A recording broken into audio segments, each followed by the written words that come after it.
Las huellas, los rastros, los indicios y las evidencias ayudan a los investigadores a resolver los crímenes. El pasado de la víctima y del victimario nos ayudan a comprender su comportamiento.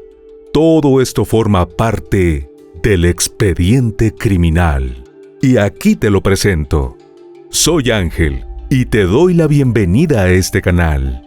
Antes de empezar con el video, recuerda suscribirte y activar la campanita para que recibas una notificación cada vez que suba algo nuevo. Tampoco se te olvide al terminar dejarnos tu me gusta. Sin nada más que agregar, acompáñame a conocer todos los detalles de este expediente criminal. El caso de Danny Rolling. Corría el mes de agosto de 1990 y la Universidad de Florida, en Estados Unidos, se preparaba para recibir a un nuevo grupo de estudiantes en diferentes carreras. Parte de ese grupo de jóvenes entusiastas eran Christina Powell, de 17 años, y Sonia Larson, de 18. Allison Amery, la mejor amiga de la escuela secundaria de Christina, dijo que estaba muy emocionada de pasar a la siguiente fase de su vida. Por su parte, los allegados a Sonia la describieron como una jovencita dulce, pero reservada, a la que le gustaba trabajar con niños. Las dos jovencitas se conocieron durante el verano y decidieron ser compañeras de residencia. Finalmente encontraron un apartamento fuera del campus en un complejo llamado Williamsburg Apartments en la ciudad de Gainesville. La madre de Sonia, Ada Larson, dijo que odiaba el hecho de que su hija viviera fuera del campus, pero lo cierto era que todos los dormitorios del campus estaban llenos. La idea de que vivieran lejos del área de estudiantes seguía sin convencer a sus padres, pero el lugar era reconocido por sus bellos paisajes, sus bajos índices en delincuencia, así como por su hospitalidad hacia los miles de chicos y chicas que se mudaban a la zona al iniciar la etapa universitaria. Pocos días después de la mudanza, los familiares de ambas jóvenes comenzaron a inquietarse. No lograban comunicarse con ellas. Ada dijo que no tenía forma de contactar a su hija porque el teléfono del departamento aún no estaba instalado, y extrañamente, Sonia no los había llamado. Eso era algo muy inusual. Finalmente, los Powell, los padres de Christina, que vivían más cerca, decidieron que irían a darle un vistazo a las chicas en su nueva residencia. El 26 de agosto, los padres de Christina llegaron al lugar y golpearon la puerta, pero no obtuvieron respuesta. Desde dentro del apartamento emanaba un olor penetrante y sonaba música a todo volumen. Los padres le pidieron ayuda a la encargada del edificio, llamada Betty Kurnut, y llamaron a la policía. Los agentes se hicieron presentes a la brevedad. Los padres de Christina, ya en un estado de absoluta desesperación, solo querían que la policía derribara la puerta y cerciorarse de que las chicas se encontraban bien. El agente rompió uno de los cristales y entonces emanó un olor mucho más fuerte del interior. Al entrar, el agente se encontró con una escena macabra. Ambas jóvenes se encontraban sin vida, con signos de violencia, y sus cuerpos en posiciones que se notaba que habían sido manipuladas. Christina estaba muerta en el primer piso del apartamento. Había sido apuñalada y mutilada. El cuerpo de Sonia fue hallado en la segunda planta, con tajos en sus brazos y el torso. Sonia estaba además en una posición extraña. Le habían quitado la ropa y estaba recostada en la cama con los pies en el suelo y el pelo peinado como un abanico sobre la cama. También se encontraron restos de jabón en su cuerpo. Los oficiales encontraron además otros detalles inusuales. Don Maines, un investigador del Departamento de Aplicación de la Ley de Florida descubrió que el sospechoso había entrado tras insertar un destornillador en la ranura de la puerta. Con pocas pistas, la policía local temía que se cometieran más asesinatos. La premonición se hizo realidad al día siguiente. Krista Hoyt, de 18 años, era una aspirante a policía que se desempeñaba en la oficina del sheriff del condado de Alachua mientras estudiaba. La noche del 26 de agosto no se presentó a trabajar. 2 oficiales fueron a su casa a buscarla, y la escena los horrorizó. La muchacha también había sido apuñalada, mutilada y decapitada. Su cuerpo había sido colocado en una posición singular, sentada con los pies en el suelo y el torso inclinado hacia adelante. Había sido cortada además desde el esternón hasta el hueso púbico. La madrastra de Krista, Diana Hoyt, dijo que ella y su esposo, Gary Hoyt, tuvieron momentos muy difíciles para procesar lo que le sucedió a su hija. Gary se sentaba desconsolado y le pedía al funcionario que les dio la terrible noticia que le dijera que su hija murió de inmediato y que no sufrió. Los policías conocían a Krista y le tenían aprecio. Sabían lo que la chica significaba para sus padres.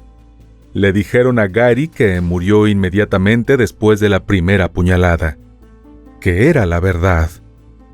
Pero pasaron muchas horas antes de eso y fueron infernales.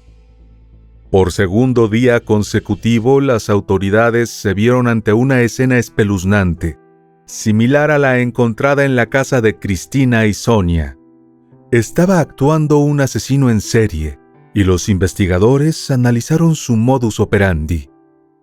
Irrumpía en los domicilios a primera hora de la mañana, ponía la música muy alta durante los crímenes, robaba la ropa interior de sus víctimas, además de algunas partes de sus cuerpos, se duchaba antes de huir y utilizaba un cuchillo de entre 10 y 15 centímetros.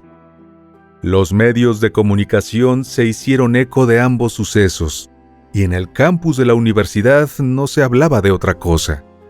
Los estudiantes tomaban toda clase de precauciones como dormir en grupo, cambiar sus rutinas, e incluso hubo algunos que se trasladaron a otras facultades.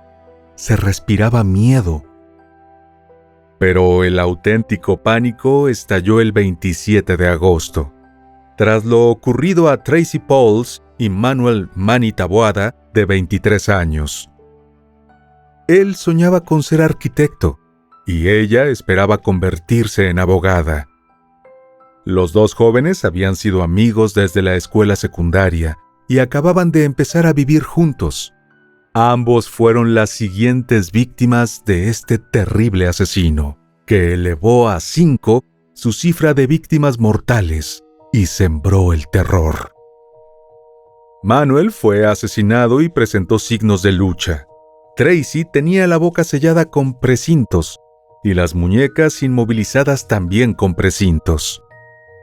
Estaba desnuda, fue violada y recibió 3 puñaladas por la espalda, y el asesino, una vez más, había elegido una llamativa postura sexual para colocar el cuerpo de la joven. Con 5 asesinatos sobre la mesa, los residentes de la ciudad estaban completamente traumatizados. No había sitio para sentirse seguros. Nadie salía a la calle, pero también tenían miedo del ingreso del agresor a las viviendas. El temor se propagó y los padres comenzaron a sacar a sus hijos de la ciudad. La magnitud de los crímenes fue tal que los medios nacionales desembarcaron en la zona con rapidez y bautizaron al responsable como el Destripador de Gainesville. La policía de Gainesville llamó a agentes de todo el estado para que los ayudara a dar con el culpable. A medida que se sumaron más muertes, los investigadores pudieron sacar algunas conclusiones. El asesino entraba siempre a las casas por la puerta trasera y todas las viviendas estaban cerca de alguna área boscosa. Por esos días los detectives estaban convencidos de que el asesino era Ed Humphrey, un joven de 18 años que había sido arrestado y acusado de agredir a su abuela. Pero los oficiales de la policía lo estaban investigando también por los asesinatos de los estudiantes. Don, el investigador del caso en el Departamento de Cumplimiento de la Ley de Florida, había recibido varias pistas que apuntaban a Ed.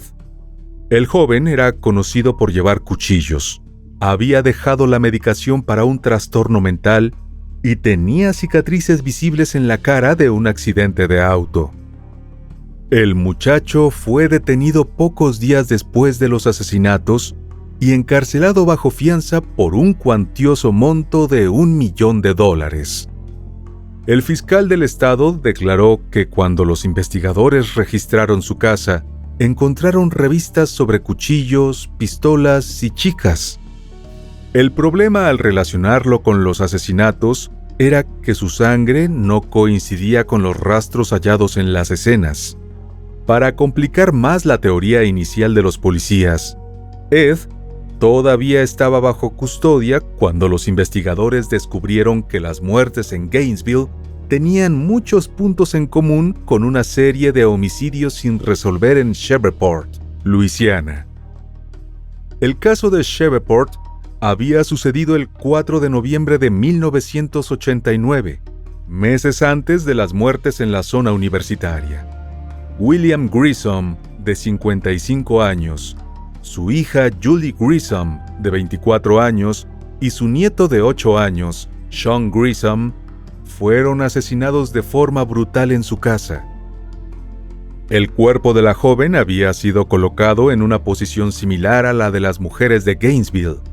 Tenía también residuos de cinta adhesiva y vinagre en lugar de jabón para limpiar cualquier rastro. Cuando analizaron los fluidos corporales del perpetrador en Shreveport, encontraron que coincidía con sangre del tipo B, la misma que el homicida de Gainesville. Sin embargo, los agentes no parecían dispuestos a cambiar su teoría e insistían en que Ed era el asesino. Pero pronto surgirían datos que los obligarían a dirigir sus miradas hacia otro sujeto. El mismo día del asesinato de Krista, la jovencita aspirante a policía, un banco cercano fue robado. Un grupo de agentes estaban buscando resolver el asalto bancario y se quedaron trabajando hasta tarde esa misma noche. En un recorrido, un agente notó a un hombre que caminaba hacia un bosque. Los oficiales siguieron su rastro y llegaron a un campamento improvisado. No encontraron al sujeto, pero sí hallaron un destornillador junto a una bolsa con dinero y un reproductor de cassettes con una cinta. La policía había recopilado la evidencia, pero en ese momento no relacionaron el robo del banco con los asesinatos de estudiantes porque se encontró un arma en el campamento, y los asesinatos no involucraron un arma. No escucharon la cinta hasta meses después. Sin embargo, más tarde resultaría crucial para descubrir quién era el asesino de Gainesville. En la grabación se oía a un hombre hablar de su familia, de la vida y de cómo sintió que tomó el camino equivocado. En un momento, el sujeto de la cinta pronunció su propio nombre. Se trataba de Danny Harold Rolling.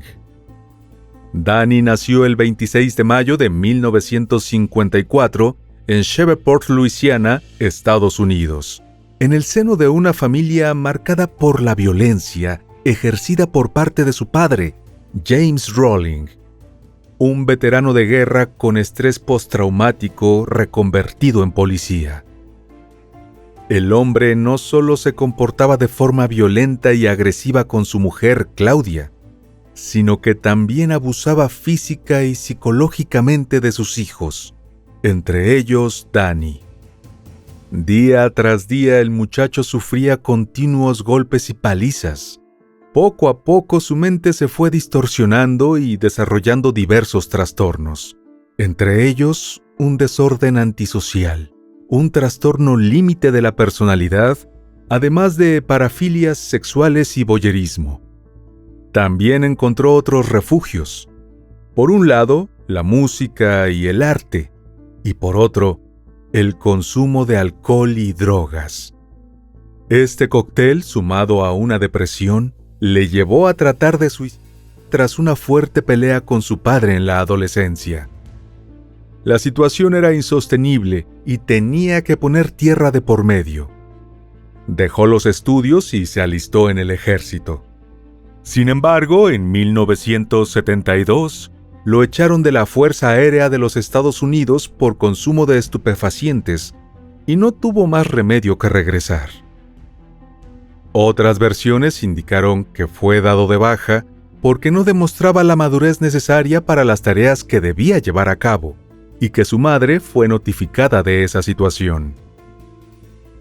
Durante un tiempo vivió con su abuelo y se dedicó a ir más a la iglesia, lo que le aportó cierta estabilidad. Conoció a una joven llamada Omather Halko, y el 6 de septiembre de 1974, cuando ella tenía 19 años, se casaron en la Iglesia Pentecostal Unida de Shreveport. Sin embargo, su matrimonio terminó a los pocos años debido al carácter abusivo de él. La pareja tuvo una hija. Tras el divorcio, la salud mental del veinteañero empeoró.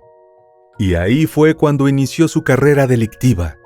Primero cometió pequeños hurtos, que fueron escalando hasta transformarse en robos con fuerza. Luego espió a mujeres en lugares públicos e incluso llegó a violar a una mujer que se parecía físicamente a su exesposa. Lo detuvieron por voyerismo, aunque nunca por violación. Durante la década de los 80, el hombre saltó de trabajo en trabajo, y cuando lo despedían, caía nuevamente en la delincuencia. Robaba, lo detenían y regresaba a la cárcel. Estuvo preso en Alabama, Georgia y Mississippi. Los investigadores acudieron nuevamente al campamento donde vivía el sospechoso en busca de pruebas y durante el registro hallaron pertenencias que incautaron como evidencias para ser procesadas por el equipo de especialistas en asuntos de criminalística. En los análisis de las pertenencias hallaron vello púbico de una de las víctimas, ADN de Manuel en unas manchas de sangre de unos pantalones, el ADN de Danny en manchas de semen. Los agentes decidieron comprobar que el ADN del sospechoso coincidía con el encontrado en las escenas de los crímenes. Posteriormente, descubrieron que el nuevo sospechoso también tenía sangre tipo B, al igual que el autor de los asesinatos. Danny fue detenido y el 15 de noviembre de 1991 lo acusaron de 5 cargos de asesinato en primer grado, en relación con la muerte de los estudiantes universitarios en Gainesville. Se enfrentaba a la pena de muerte. Sin embargo, antes de que pudiera ser juzgado, fue condenado por cargos federales a raíz del robo del banco. Lo enviaron a la prisión estatal de Florida. Los investigadores trataron de armar el rompecabezas cronológico de este criminal y descubrieron que luego de la masacre de Shreveport, el joven fue en busca de su padre para matarlo. Quería vengarse después de tanto sufrimiento. Cogió una pistola, se presentó en el domicilio familiar y le disparó en el estómago y la cabeza. No lo mató. James perdió un ojo, solo quedó sordo de un oído y lo denunció por intento de asesinato. Mientras tanto, Danny emprendió una huida que fue la que lo llevó hasta Gainesville. Corría el mes de agosto de 1990 cuando el criminal llegó en autobús a Gainesville. Buscó una zona donde asentarse y terminó acampando en un área boscosa, justo detrás de la Universidad de Florida y próxima a la vivienda de una de sus primeras víctimas. Tras varios años de ir de cárcel en cárcel, prefería no socializar con nadie y vivir apartado, hasta que su instinto homicida volvió a emerger. Tal vez el único indicio de humanidad del monstruo fue cuando dejó claro a los investigadores que actuó solo y que Ed no tuvo nada que ver con los asesinatos de los estudiantes. Posteriormente, las autoridades exculparon a Ed de cualquier implicación en los asesinatos. Salió de la cárcel 14 meses después de la supuesta agresión a su abuela, que la mujer siempre negó. Los agentes tuvieron que admitir que la detención de Ed fue producto de la desesperación por atrapar al asesino y que habían cometido un error. Luego de esto, durante 3 años, el acusado insistió en su inocencia pese a las pruebas de ADN y su confesión inicial. Hasta que, en febrero de 1994, entró en su vida la periodista Sondra London. Comenzaron a enviarse cartas e iniciaron una relación sentimental que terminó en boda. De esta unión nació el documental The Making of a Serial Killer, donde Danny habló de los asesinatos cometidos, tanto los de los estudiantes de Gainesville como los de la familia de Luisiana. Sobre su primer asesinato en Gainesville, se supo que a primera hora de la mañana del 24 de agosto, el asesino se coló en el apartamento de Cristina y Sonia, mientras éstas dormían. La primera en morir fue Sonia. Él le tapó la boca con cinta aislante para ahogar sus gritos, y terminó apuñalándola. La joven trató de defenderse, pero no consiguió zafarse. Murió intentando protegerse. Después, el agresor se dirigió al salón donde dormía Cristina. También le precintó la boca y le ató las muñecas a la espalda. La violó brutalmente y la mató de 5 navajazos por la espalda. Una vez asesinadas, colocó a las jóvenes en posiciones sexuales provocativas y antes de marcharse del apartamento, se duchó. Sobre el asesinato de Krista, esta vez el homicida asaltó la vivienda abriendo una puerta corredera de vidrio con un destornillador, pero la chica no estaba en casa, así que la esperó pacientemente. A las 11 de la mañana, la joven entró por la puerta y el asesino la atacó sorpresivamente por detrás y la estranguló con una técnica de constricción que se utiliza en judo. Después le precintó la boca con celo, le ató las muñecas y la llevó hasta el dormitorio. Tras desnudarla, abusó sexualmente de ella al igual que hizo con las 2 primeras víctimas. Después la forzó boca abajo, la apuñaló y le hizo cortes que preferimos no detallar aquí. Luego puso el cadáver en una extraña pose sexual. En los asesinatos de Tracy y Manuel, el primero en morir fue el muchacho, quien descubrió al sujeto entrando en la casa. Sucumbió tras una fuerte pelea en la que Danny llevaba las de ganar porque tenía un puñal y le causó 31 heridas a Manuel. Tracy escuchó los gritos y al salir al pasillo para comprobar lo que estaba pasando, vio al asesino. La joven trató de encerrarse en la habitación, pero él fue más rápido. Otras versiones indicaron que la chica logró encerrarse en un baño, pero el sujeto, enfurecido, logró romper la puerta y someterla. Poco antes de celebrarse el juicio, Danny admitió su culpabilidad, pero justificó sus actos asegurando que la única responsable era Géminis, una parte diabólica de su personalidad que, según dijo, afloró a raíz de ver la tercera entrega de El Exorcista. Los psiquiatras que lo examinaron consideraron que era posible que estuvieran en presencia de una personalidad múltiple, pero dejaron claro que él distinguía perfectamente entre el bien y el mal. El juicio fue celebrado en el condado de Alachua casi 4 años después. Al dar comienzo, el acusado y su abogado defensor se pusieron de pie. Danny quiso dirigirse al tribunal y le expresó al juez que él había estado huyendo primero de una cosa y luego de otra toda su vida, pero había cosas de las que no se podía huir, y sus acciones eran una de ellas.